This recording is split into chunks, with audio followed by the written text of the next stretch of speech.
Bugun sizlar bilan birgalikda Koreyadan Tailandga sayohat qilamiz. Har doimgidek aeroportga kech qoldim. Samolyotga ulguramanmi degan xavotir bilan Incheon aeroportiga yetib keldim. Mashinamni aeroport parkingiga qo'ydim-da, avtobusga chiqib aeroport tomon shoshildim.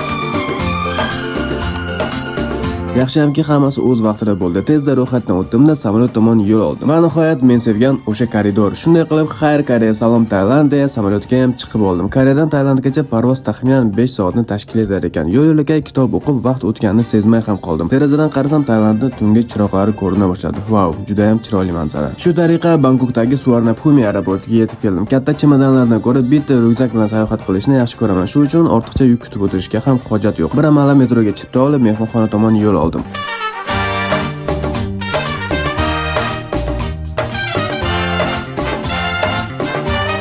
Tailand pullarining barchasida mamlakatning hozirgi podshohining surati tushirilgan ekan. Shunday qilib, oldindan bron qilgan mehmonxonamga yetib keldim. Check-in qildim-da, xonam tomon yo'l oldim. Xona juda shinam, ozoda, eng muhimi derazadan butun Bangkok kaftdek ko'rinardi. Endi esa mazza qilib uxlab, ertaga sizlar bilan birgalikda butun Bangkokni sayr qilamiz. Unday bo'lsa, ertagacha.